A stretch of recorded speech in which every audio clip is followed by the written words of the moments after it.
Madami talaga dito sa atin sa Pilipinas ang nangangarap ng magkaroon nga po ng big bike. Alam naman natin guys na kapag naka big bike ka, talaga naman pong heart tuner ka. Kumbaga pag nasa daanan ka, talaga naman pagtitinginan ka ng ating mga kapwa riders. Pero syempre guys, iniisip nga ng ilan na kapag naka big bike ka, talaga namang highly maintenance na talaga to. Ika ng iba, talaga namang napakagastos nito kapag nagkaroon ka. Pero syempre guys, depende yan sa big bike. Alam naman natin guys na meron din talagang mga big bike na nag-start nga po sa 400cc na meron din naman talagang matipid na maintenance.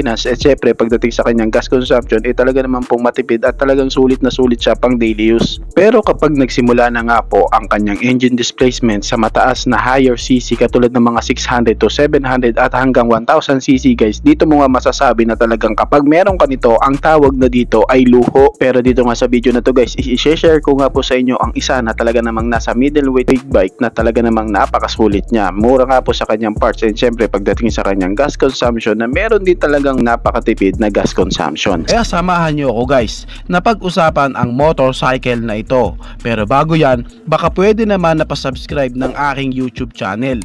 I-click mo na din ang notification bell para maging updated kayo sa mga susunod na i-upload ko. Guys, baka pwede naman na pa-like and follow ng aking Facebook page.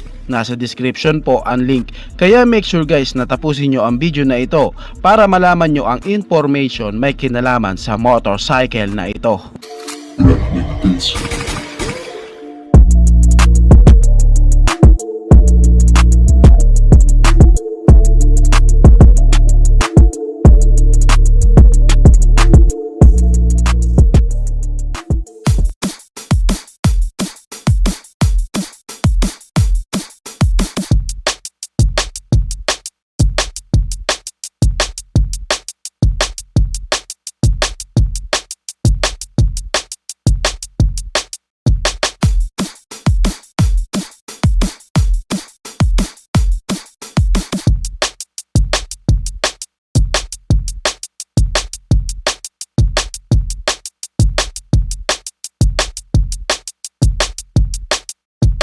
Ang tinutukoy ko nga guys is walang iba kundi si Kawasaki Z650. Ito nga guys ang isa sa talaga namang napakasulit nga po na big bike na available na dito sa Pilipinas. Yes po, pwede mo na yan mabili guys dito sa atin at kilalang kilala nga po si Kawasaki dahil din po sa meron talaga silang mga premium looking big bike lalo na nga po sa kanilang mga naked bike category. Alam ko na kapag naghahanap ka ng starting big bike talagang magsisimula ka guys dyan nga po sa mga 400cc dahil alam naman natin dito sa Pilipinas ang pinapayagan lamang po na motorcycle na pumasok sa mga expressway is nagsisimula nga po sa engine displacement na 400cc. Pero syempre guys, pagdating nga sa senaryo ni Kawasaki Z650, i-recommend ko nga po ito bilang isang starting big bike dahil alam nyo ba guys na meron din talaga tong napakasulit pagdating nga po sa kanyang maintenance na hindi din naman ganun ka-expenses at pagdating naman sa kanyang gas consumption na pwede at mai-enjoy mo rin siya lalo na sa mga long ride dahil meron siyang matipid na gas consumption. Syempre pagdating sa kanyang power output at sa kanyang apong torque na talaga namang napakalakas guys. Alam nyo ba guys na personal nga po nagamit ko ang motorsiklo to at talaga namang nag-enjoy ako sa big bike ko na ito.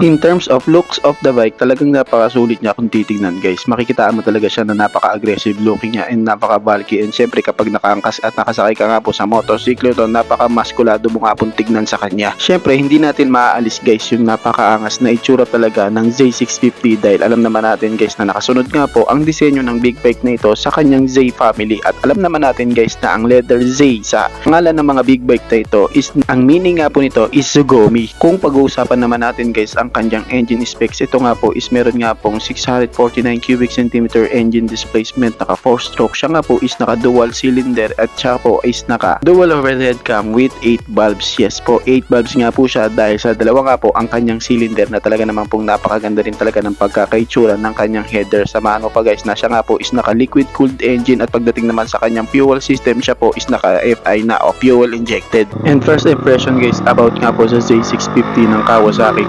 ramdam ko nga po yung ganda ng handling niya lalo na kapag nasa high speed situation ka na hindi ka naman laging magwawabol. Syempre common na talaga sa big bike guys lalo na sa mga naked bike na Nandyan talaga yung may konting wobble, pero sa Kawasaki Z650 napaka-stable nga po ng kanyang handling. Itong kanyang makina guys, no, itong kanyang makina, ito nga pala is meron nga palang 649 cubic centimeter engine displacement, and ito po is naka 8 valves, dual overhead cam, liquid cooled engine, and syempre fuel injected pagdating sa kanyang fuel system. Sulit na sulit guys, napakalutong ng kanyang tunog. And syempre pagdating sa kanyang braking system, eto no, yung kanyang braking system guys, ginagamitan siya ng Nissan Path Caliper, no. So meron din siyang magandang braking system. Nandiyan ng safety features, lalo't naka dual disc brake na to. And syempre meron siyang features na ABS, ayan no, anti-lock braking system. Kaya pwede talaga itong panghatawan. Pero syempre sa tamang daan natin siya ihahataw.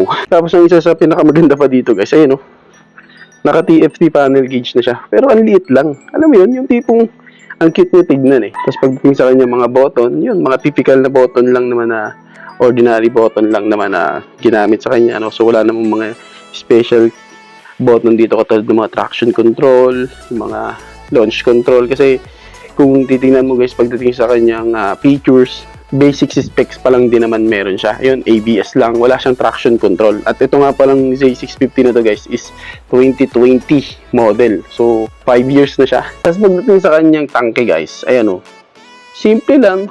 Yung tipong hindi naman sobrang laki, hindi rin naman sobrang liit. Tsaka yun nga, medyo compact lang talaga itong Z650 eh. No? Tapos pagdating sa kanyang suspension guys, ayan o, yung suspension niya sa likod, ayan o, naka-horizontal yung shock niya. Yung pagkamo na shock niya, naka-horizontal, nakapag-ganon. Kaya mas maganda lalo yung play ng suspension. Siyempre sa unahan, naka-telescopic port ang kanyang suspension. Tapos, siyempre dito sa likod, naka ABS din. Ayan, may sensor sa ABS. So, Nissan Path Caliper din ang gamit. Tapos, ang sukat ng kanyang mga gulong guys, sa likod, ang stock na size niya is 160 by 60 by 17. So, pure black. Tapos nangingibabaw lang yung pagka ninja looks niya, gawa sa konti lang yung part ng mga green, di ba? Kaya lalong maangas eh, no? Pagdating sa steering radius, guys, gusto ko yung handlebar niya. Kasi hindi siya katulad ng MT-07 kasi nakagamit na tayo ng MT-07, di ba?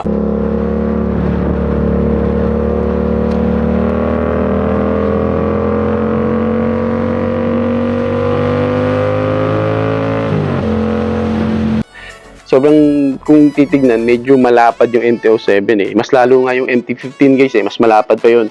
Compare dito kay Z650 na compact lang yung steering radius niya. Kaya maalban mo rin siyang gagamitin pagdating sa mga traffic situation. No? Pwede din siya sa, ang asawa ko kasi is 5 flat eh. So, sakto lang din guys, medyo tiptoe lang yung asawa ko pero kayang-kaya. Sa akin, bilang nasa 5'11 ang height ko, napakaalwan niya lang dalhin. Hindi siya sobrang hirap, hindi siya ganun ka bigat para sa katulad ko na ang height is 5'11.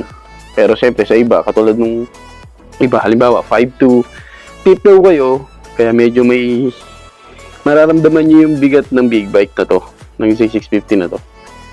Tapos gusto ko din yung itong ayos na to, yan o. Kung napapansin niyo yan. Tapos gumanon o. Talagang Z900 tindigan niya, no? Pogi talaga ng model ng 2020 to pataas na mga Z650 guys. At pagdating naman guys sa kanyang gas consumption, para ka nga lamang pong naka Yamaha R3 dito dahil kumukonsumo lamang po ang big bike na ito ng 21 hanggang 22 km per liter. Oops, malakas ba? Yes naman, malakas pa rin siya kung titignan para kung ikukumpara mo naman sa mga 150cc. Pero take note guys 650cc na motor ito. Talagang masasabi nating matipid pa rin po ang gas consumption na yan para sa isang naked bike na meron nga po high revving engine na malaki nga po ang kanyang ball and stroke. Sabahan mo pa na malakas na power output, samahan mo pa na talaga naman pong pag big bike, lunok gasolina ka talaga dito. Pero dito nga sa kanyang gas consumption na 21 to 22 km per liter, matipid na po yan. And syempre guys, pagdating nga po sa latest price ng Kawasaki Z650 dito sa Pilipinas, nagkakahalaga nga po ito ng 433,000 pesos. Syempre kung balak mong pumili ng middleweight big bike, alaga naman pong i-recommend ko sa inyo ang motorsiklo na ito, si Kawasaki Z650. Hey you guys, Anong masasabi nyo sa motor na ito? Paki-comment naman ang inyong reaksyon. Maraming salamat po. Bago matapos ang video na to guys, baka pwede naman napahingi ng isang like mula sa inyo bilang pagsuporta sa ating munting video. Maraming salamat po. So pwede mo na rin i-share para din malaman ng iba nating mga ka-rider. Sa tingin ko guys is dito ko na lamang po tatapusin ang ating vlog. I hope na nag-enjoy kayo sa aking hinandang video para sa inyo. Pinasisigla ko din kayo guys na i-subscribe ang aking YouTube channel. I-click mo na din ang notification bell para maging updated kayo sa mga susunod na i-upload ko. So dito ko na lamang po tatapusin. Maraming salamat po. Ichi boy. Thank you.